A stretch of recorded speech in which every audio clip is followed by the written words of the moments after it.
하나님의 말씀 보겠습니다. 구약성경 창세기 17장 1절의 말씀과 신약성경 로마서 8장 14절에서 15절까지의 말씀입니다.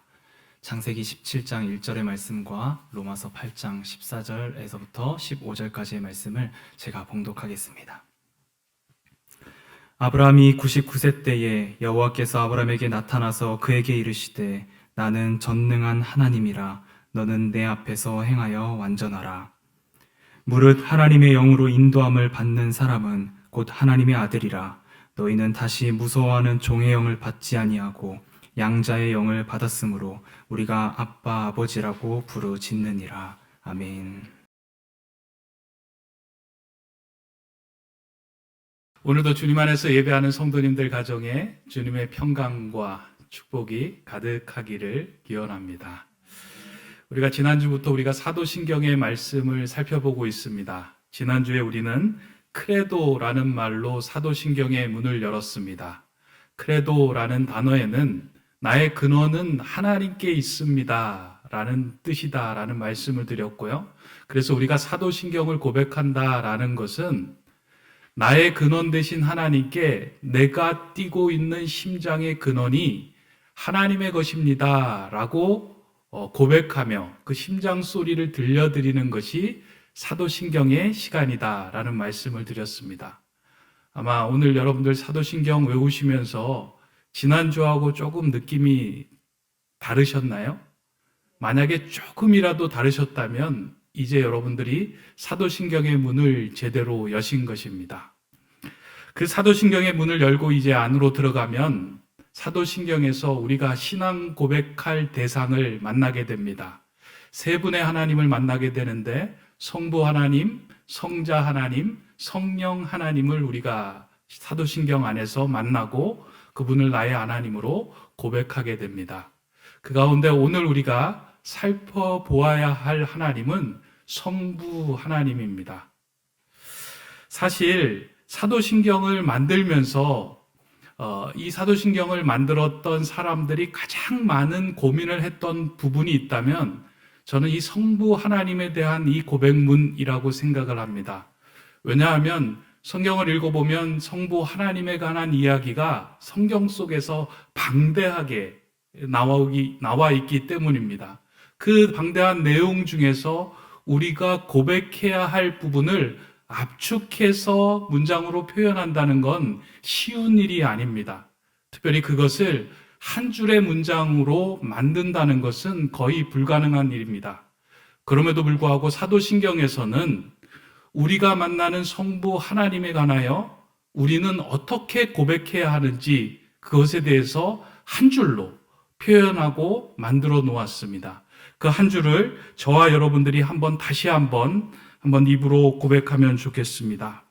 나는 전능하신 아버지 하나님, 천지의 창조주를 믿습니다. 다시 한번 우리가 고백해 보겠습니다.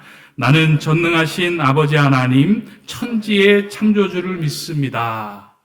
이 성부 하나님에 관한 우리의 신앙 고백인데 한 줄, 나는 전능하신 아버지 하나님, 천지의 창조주를 믿습니다. 이 한 줄로 표현했다는 것은 우리가 이 한 줄에 담긴 의미를 잘 집중적으로 살펴보아야 한다는 그런 의미가 들어있기도 합니다.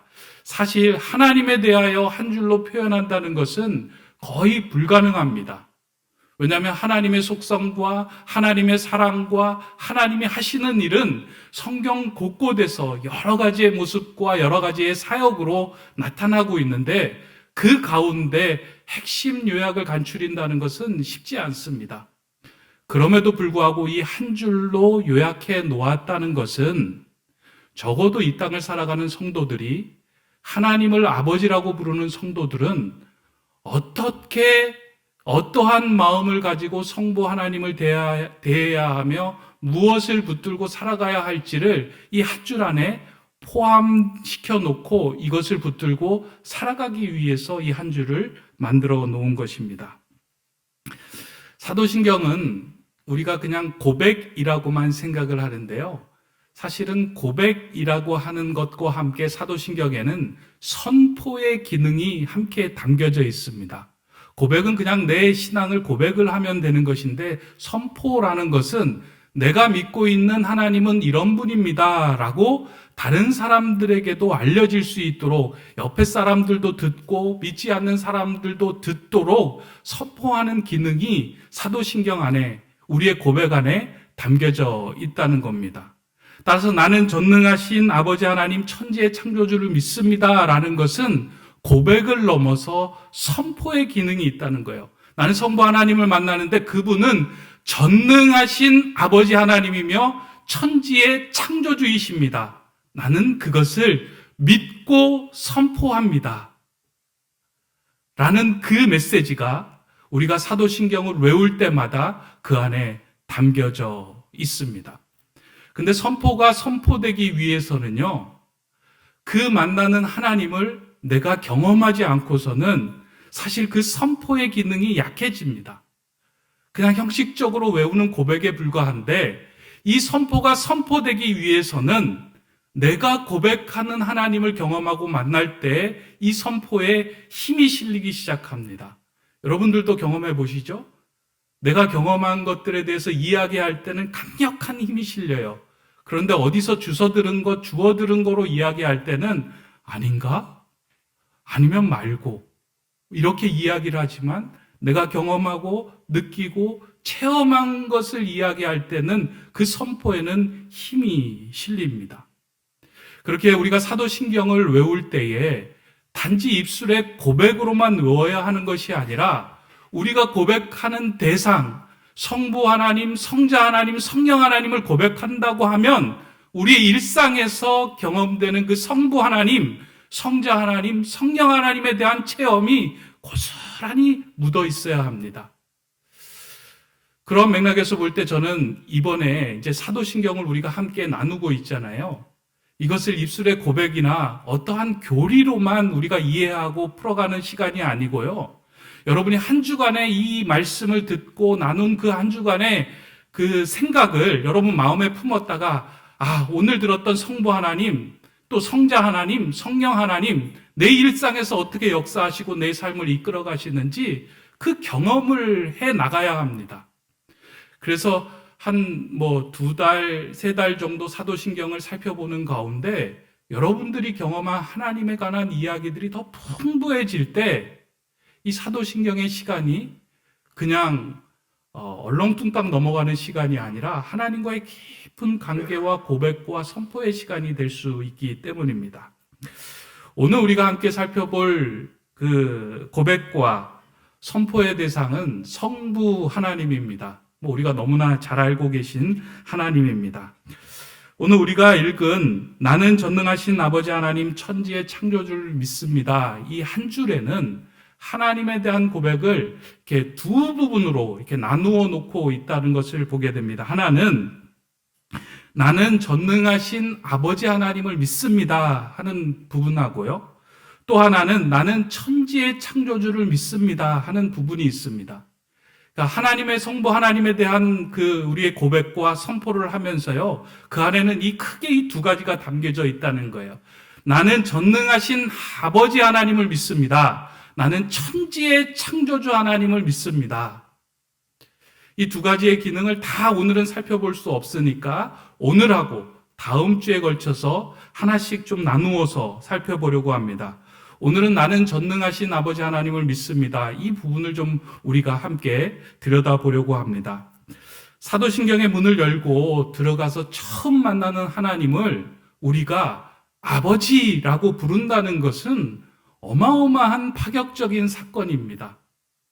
사실 우리가 늘 신앙생활하면서 그냥 아버지 하나님이라고 우리가 익숙하게 불리워서 그렇지만 내가 만나고 내가 처음 대면한 하나님 앞에서 아버지라고 부른다는 것은 어마어마한 파격적인 사건입니다.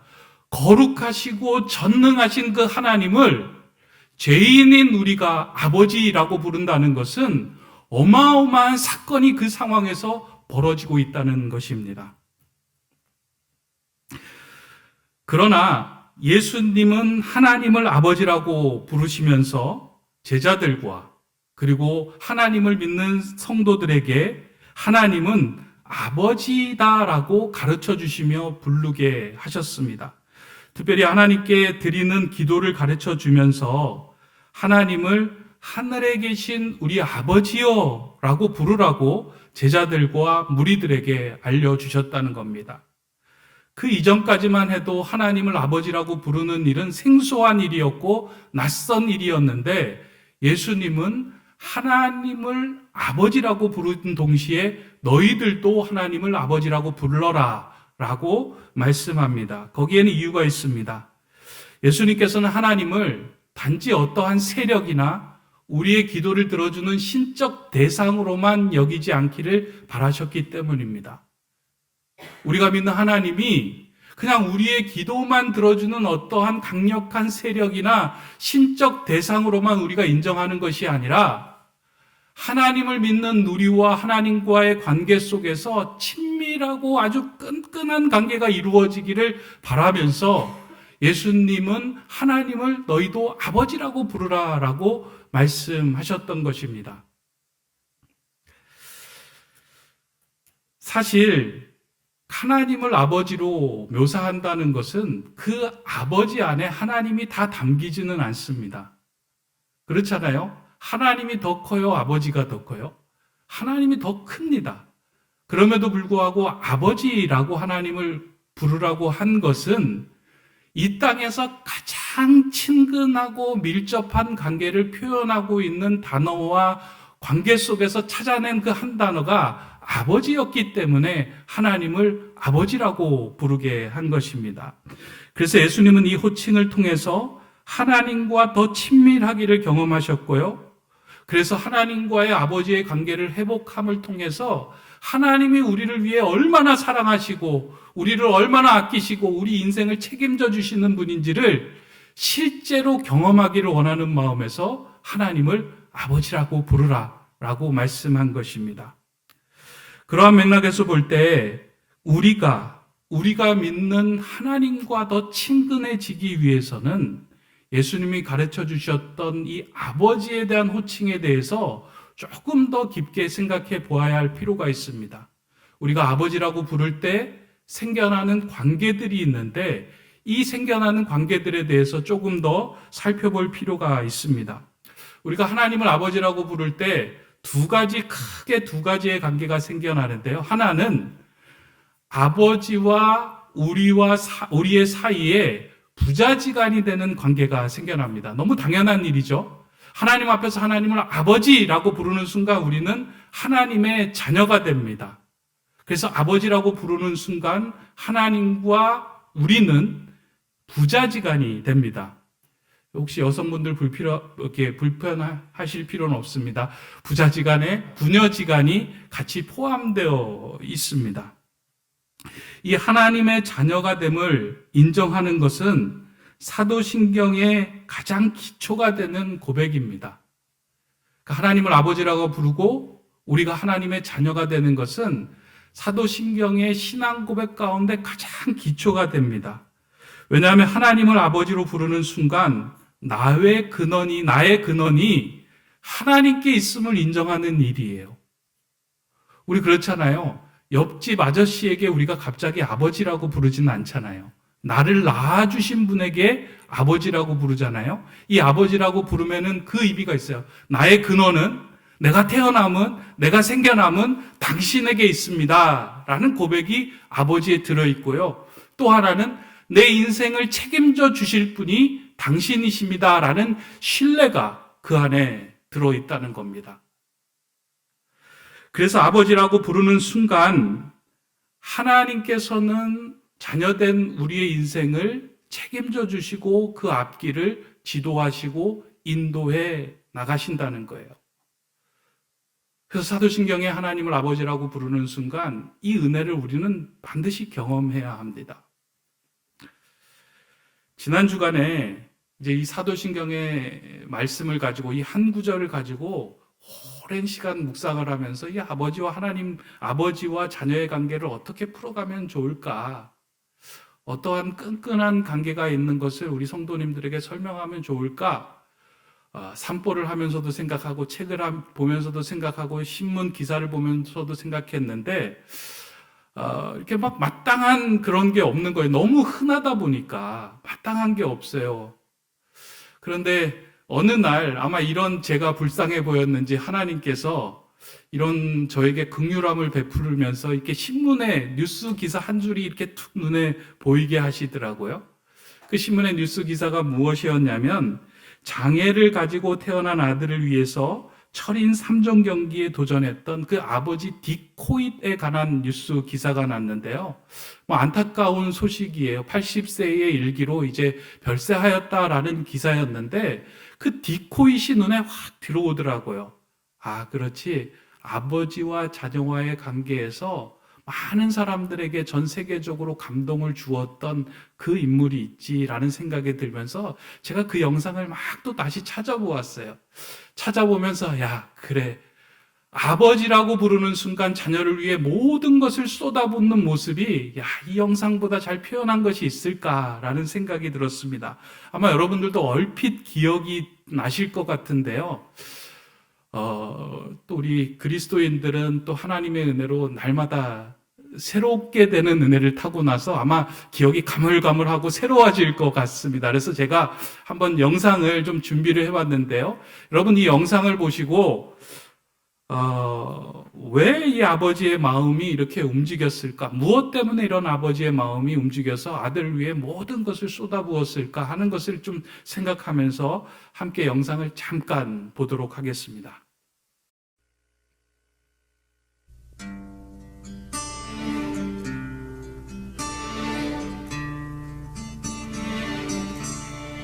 Who taught the sun where to stand in the morning? And who told the ocean you can only come this far? And who showed the moon where to hide till evening? Whose words alone can catch a falling star? Well, I know my Redeemer lives. I know my Redeemer lives.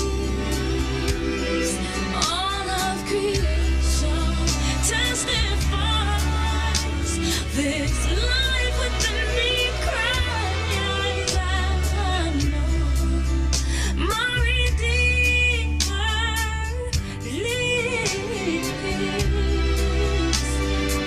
Yeah, the very same God that spins things in orbit runs to the weary, the worn and the weak, and the same gentle hands that hold me when I'm broken.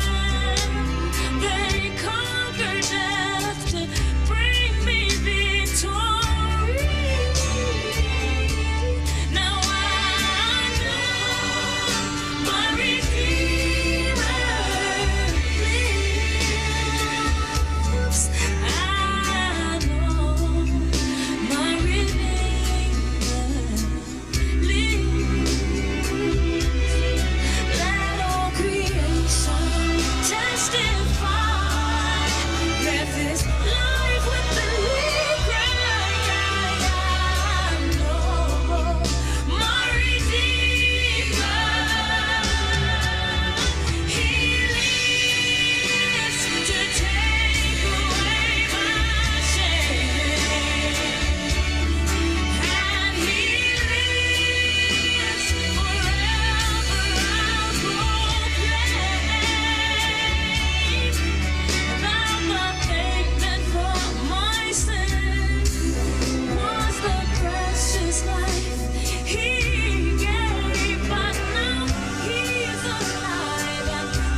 아버지는 나의 날개 아래를 받쳐주는 바람이다. 이 아버지와 자녀의 관계를 보면서요, 무엇이 이렇게 아버지 디코이드의 마음을 움직이게 했을까? 거기엔 다른 것이 있는 것이 아니고요, 한 가지, 아버지였기 때문입니다. 자녀였기 때문입니다. 그 자녀가 나를 아버지로 부르는 그 순간부터 아버지는 자신의 모든 것을 내려놓고 자녀를 위하여 전부 자신을 내주는 삶을 살아갔습니다. 육신의 아버지도 이러한 삶을 살아갑니다. 그러나 우리의 전능하신 아버지 하나님께서 자녀된 우리가 하나님을 부르는 순간 그분은 우리를 위하여 무엇을 내어주실까? 난 하나님 전부를 내어주신다라고 생각을 합니다. 이 아들 리코잇이 마지막으로 컴퓨터를 통해서 기록했던 그 빌립보서 4장 13절의 말씀, 내게 능력 주시는 자 안에서는 내가 모든 것을 할 수 있다는 그 말씀은 하나님을 아버지로 둔 우리가 고백해야 할 말씀입니다. 하나님은 아버지인 동시에 전능하신 분으로 자신을 우리에게 드러내셨습니다. 우리가 믿고 우리가 부르는 하나님은 전능하신 아버지 하나님입니다. 이 전능하신 하나님은 아브라함에게 자신을 드러낼 때 하나님께서 사용하신 이름입니다. 하나님께서 아브라함에게 나타나 자신의 이름을 드러냈던 그 시점은 여러분들도 잘 아시겠지만 75세의 아들을 주시겠다는 약속을 한 후에 24년이 지난 어느 날에 하나님께서 아브라함에게 나타나서 이렇게 말씀하신 것입니다. 인간적인 소망이 끊어진 시점에 하나님께서 아브라함을 찾아와 이렇게 말씀해 주십니다. 창세기 17장 1절의 말씀인데요. 아브라함이 99세 때에 여호와께서 아브라함에게 나타나서 그에게 이르시되 나는 전능한 하나님이라 너는 내 앞에서 행하여 완전하라. 인간적인 가능성이 다 사라지고 끊어진 그 시점에 나타나 하나님께서 아브라함에게 하신 말씀이 나는 전능한 하나님이라 내 앞에서 행하여 완전하라 라고 말씀합니다. 이 말이 좀 이상하지 않아요? 내 앞에서 행하여 완전하라 하는 말은 하나님 앞에서 완전한 삶을 살라는 것이 아니라 전능하신 하나님을 신뢰하라라는 의미예요. 인간적인 가능성과 소망이 끊어졌음에도 불구하고 이것을 전능함으로 풀어줄 수 있는 분이 하나님이라는 것을 너가 믿고 신뢰하는 것이 완전함이라고 말씀하는 내용입니다. 세상은 여러 가지 방법으로 우리를 위축시키고 우리의 영혼을 쪼그라들게 만듭니다. 아마 여러분들 여기에서 예배드리고 나가서 집에 돌아가시는 그 순간에도 영혼이 쪼그라들 때가 있고요. 마음이 위축될 때가 있을 것입니다. 세상적인 문제와 환경으로 여러분들이 살 소망이 끊어지는 순간들이 있을 것입니다. 그러나 그럼에도 불구하고 우리가 절망할 필요가 없는 것은 우리가 믿는 대상, 우리가 고백하는 대상은 전능하신 아버지 하나님이시기 때문입니다. 그때마다 우리가 외치고 고백해야 하는 것은 무엇이냐면 나는 전능하신 아버지 하나님을 믿습니다 라고 고백하는 일이에요. 그게 가장 완전하게 살아가는 자녀의 삶입니다. 사도신경에서 이 성부 하나님을 향한 이 구절의 선포는 우리의 위축된 영혼을 회복시키는 생명의 선포입니다. 영혼이 위축될 때요, 여러분들이 이렇게 고백하셔야 돼요. 나는 전능하신 아버지 하나님을 믿습니다. 그래서 그 안에서 나의 불가능이 가능으로, 나의 어려움이 하나님 안에서 아름다운 결실로 열매로 맺어질 것을 내가 신뢰합니다. 오늘 예배하는 성도님들 가운데 위축되고 아버지 없는 고아와 같은 마음으로 여기에 계신 분이 있다면 오늘 우리에게 알려주신 이 한 문장의 고백을 여러분들 마음 깊은 곳에서 선포로 외치시기 바랍니다. 우리의 삶에서 하나님과 나의 관계, 아버지의 관계가 좋으면 좋을수록 우리는 세상에서 주눅들지 않습니다. 세상에서 그 조사한 통계에서도요, 가정에서 아버지와 자녀의 관계가 돈독한 아들은 세상에 나가서 주눅들지 않는다라는 통계가 있습니다, 실제로. 그런데 영적인 우리 하나님 아버지, 전능하신 아버지 하나님과 그의 자녀인 우리의 관계가 돈독해지고 깊어지면 깊어질수록 우리는 우리의 마음 속에 하나님이 주시는 그 평안과 기쁨과 감사를 지니고 살아가게 됩니다. 그래서 마음이 평안해지는 거예요. 오늘 이 사도신경의 고백이 저와 여러분의 선포로 다시금 회복되기를 원합니다. 이게 첫 번째 생겨지는 관계예요. 그렇다면 두 번째 생겨지는 관계는 하나님을 아버지라고 부르는 순간 나와 이웃이 형제지간이 됩니다. 참 중요한 관계예요. 오늘 여기에 모여서 우리가 함께 신앙 고백을 하였습니다. 한 목소리로 나는 전능하신 아버지 하나님을 믿습니다. 하나님을 나의 아버지로 고백했습니다. 그 아버지로 고백하는 순간 하나님이 나의 아버지가 되었지만 동시에 옆에 있는 타인들은, 옆에 있는 이웃들은 형제지간이 된 거예요. 여러분, 이 사실을 믿습니까? 이거 믿으면 참 이 사실이 믿겨지고 이 사실을 내가 온전히 인정하기 시작을 하면요, 우리 사회에서 벌어지고 있는 수많은 문제들이 사실은 해결됩니다. 내가 옆에 있는 타인이 하나님을 한 아버지로 모시고 있는 가족이며 형제이며 자매이며 공동체라고 여겨질 때 한 사람을 우리는 소홀하게 여기지 않게 되기 때문입니다. 최근에 주택을 지어서 보급하는 한 공기업 직원들이 부동산 투기를 하였다는 소식에 전 국민이 공분하고 있습니다. 많은 젊은이들이 이러한 일련의 사건들을 경험하면서 이생망이라는 신조어를 들먹이며 이번 생에는 망했다라고 다시금 절망하게 되었습니다. 그런데 이러한 일은 어제 오늘 일은 아닙니다. 이전부터 공공연한 비밀로 이러한 정보를 선점하여 이익을 취하는 일들이 우리 사회에는 많이 있었습니다. 오히려 이러한 상황에서 정직하게 살아보겠다고 하는 사람이 세상 물정 모르는 사람이라고 평가를 받는 시대가 되어버렸습니다. 왜 이러한 일들이 벌어졌을까요? 그것은 이기적인 마음과 나만을 바라보는 편협한 시선이 생겼기 때문입니다. 나만을 바라볼 때 반대편에 서서 피눈물을 흘리는 사람은 결코 보이지 않습니다. 여러분들, 한편에서 부동한 이익을 취하고 있을 때요, 정보를 선점해서 무엇인가 이득을 취하고 그것을 선점했을 때 그 이익에 대한 손해를 고스란히 감당해야 하는 사람이 반대편에 서 있습니다. 이게 보이지 않는 거예요. 하나님을 아버지로 두고 옆에 있는 타인을 이웃과 형제로 생각하기 시작할 때는 이것이 회복되고 보이기 시작합니다. 이러한 마음이 담겨있는 고백과 선포가 있다면 내 옆에 있는 타인과 이웃이 나의 형제와 가족과 자매다라는 그 고백과 선포가 나는 아버지 하나님을 믿습니다, 그 안에 그대로 들어있는 거예요.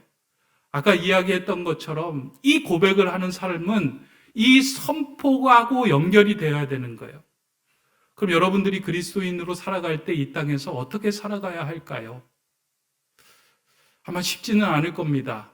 정보를 선점해서 나에게 이익이 올 때, 반대편에 누군가 손해를 보는 사람이 있다라고 생각할 때 그것을 멈출 수 있는 힘이 생깁니다. 나는 전능하신 아버지 하나님을 믿습니다라는 그 고백 가운데는 나는 내 이웃과 내 형제의 마음을 아프게 하지 않는 하나님의 자녀로 살아가겠습니다. 선포가 그 안에 담겨져 있다는 거예요. 그래서 이게 회복이 되면요, 사회에 전반적으로 널려져 있는 모든 문제들이, 심각한 문제들이 해결이 됩니다.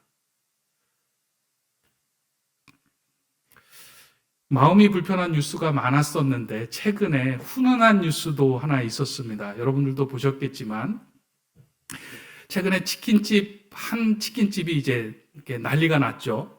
이렇게 요즘 단어로 돈줄이 났다라는 단어를 사용하는데요.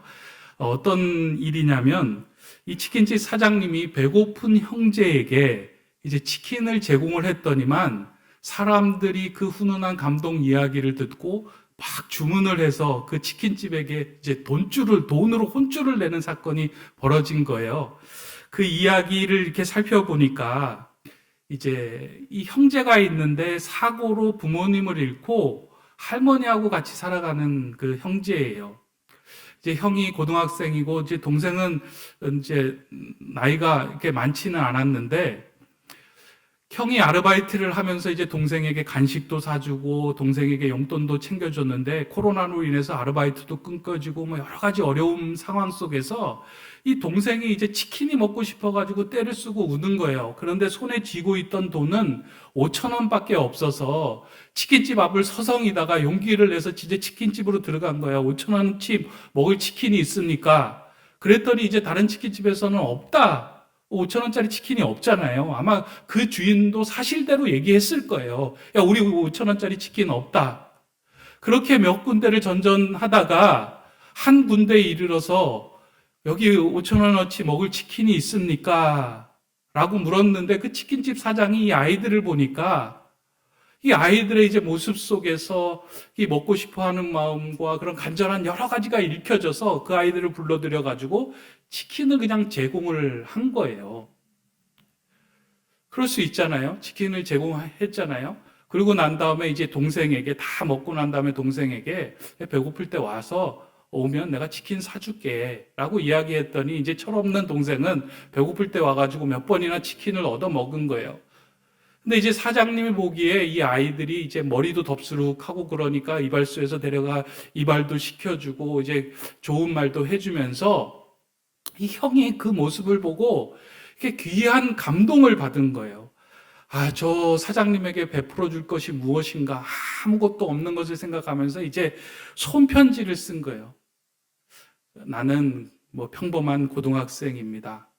그런데 이 치킨집 사장님이 저희와 저희 동생과 뭐 이런 여러 가지 구구절절한 사연을 이제 써서 인터넷에 올렸는데 사람들이 이제 그것을 보고 아, 그 사장님이 훌륭한 일 하셨다라고 이야기하면서 막 이제 주문을 막 한 이야기가 이제 지난 이제 2주간에 걸쳐서 기사에 나왔습니다.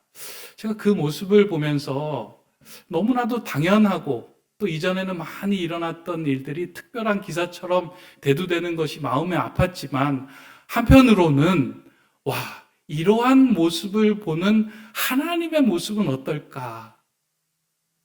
하나님이 얼마나 우쭐해 하실까? 옆에 있는 타인을 위해서 그것을 가족처럼 형제처럼 돌보는 그 모습이 얼마나 귀하고 사랑스럽게 여겨졌을까? 사실은 성경을 읽어보면은요, 하나님과 나와의 부자지간 이상으로 하나님께서 기뻐하시고 감격하시는 일은 무엇이냐면 이웃과 이웃이 형제로 동거하고 연합하여 선한 일을 행해 나가는 것을 더욱더 기뻐하시는 모습으로 보는 것을 성경에서 보여주고 있습니다. 오늘 이 마음이 우리 안에서 너무 많이 사라졌어요. 교회 안에서도 사라지고요. 우리 가족 안에서도 너무 편협한 시선으로 나만 바라보다 보니까 눈물을 흘리고 피눈물을 흘리고 울고 있는 사람들에게 대한 마음들이 많이 사라졌어요. 그러나 사도신경에 우리가 만나는 이 첫 구절, 나는 전능하신 아버지 하나님을 믿습니다. 이 고백에는 이 마음이 그대로 담겨져 있는 거예요. 이것을 함께 고백하고 하나님의 형상으로 창조된 이 땅의 모든 사람들은 나의 형제이며 가족이며 공동체입니다. 이것이 회복되기 시작하면요, 사회에서 일어나고 있는 모든 복잡한 문제들이 풀려지기 시작합니다. 사실 저는 우리 높은 뜻 세움교회 성도님들이 이 일을 행해 나가는 성도가 되면 좋겠다라는 생각이 듭니다. 이 안에서도 먼저 옆에 있는 사람들이 형제고 자매이고 가족이에요. 그래서 그것을 확장시켜서 여러분들이 만나는 주변에 믿지 않는 사람들까지도 확장시켜 나갈 때 그 모습이 나는 전능하신 아버지 하나님을 믿습니다라고 고백하는 그리스도인의 삶의 모습이라는 것입니다. 오늘 우리가 읽은 로마서는 이 땅을 살아가는 사람들의 마음에 두 종류가 있음을 말하고 있습니다. 하나는 종의 마음이고 하나는 아들의 마음입니다. 신앙생활을 하면서도 종의 마음으로 신앙생활을 하는 사람들은 늘 달라고 간구하는 삶에서 그치지만 아들의 마음을 가지고 신앙생활을 하는 사람들은 전능하신 아버지 하나님 것을 나누어주고 베풀어주고 감싸주는 삶을 살아간다는 의미입니다. 오늘 이제 사도신경의 문을 열고 들어가 우리는 성부 하나님을 모두 만났습니다. 그 성부 하나님 앞에서 완전하게 살아가는 삶의 모습은 무엇이냐면 하나님과 나와의 부자지간이 돈독해지는 거예요. 그리고 옆으로 형제지간의 삶 속에서 우애가 생겨나는 겁니다. 많은 일을 행하는 것보다 그냥 형제로, 자녀로 우리의 존재를 다듬어 나갈 때 하나님께서는 그 모습을 보고 기뻐하실 겁니다. 이제 한 주간 살아가는데 여러분들이 이 한 구절을 가지고 여러분들 삶에서 한번 살아보시기 바랍니다. 하나님과의 관계가 돈독해지고 형제지간의 관계가 더 넓어지는 삶을 살아갈 때 하나님은 우리를 보고 우쭐해 하실 것입니다. 지금까지 여러분들 하나님 은혜 많이 받으셨잖아요. 이제 우리가 해드릴 일이 무엇이냐면 하나님의 어깨 한번 우쭐해 하게 해드리는 일이에요. 아, 그래, 우리 자녀야. 내 아들이야. 내 백성이야. 내 가족이야. 이 말을 하나님께 들려드릴 수 있도록, 그리고 하나님의 입에서 나올 수 있도록 한 주간을 살아가는 저와 여러분 되시기를 주님의 이름으로 축원합니다. 기도하겠습니다. 전능하신 하나님 아버지, 아버지라고 감히 부를 수 없는 저희를 양자 삼아주시고 자녀의 권세까지 누리게 하심에 감사를 드립니다. 오늘 우리에게 주신 말씀을 붙들고 이 땅에서 하나님의 자녀로 아버지의 기쁨이 되는 삶을 살게 하여 주시옵소서. 하나님의 기쁨이 되는 일에 내 심장이 뛰는 자녀 되게 하시고 이웃들에게 기쁨을 주는 일에 내 심장이 요동치는 형제로 살아가게 하여 주시옵소서. 예수 그리스도의 이름으로 기도드립니다. 아멘.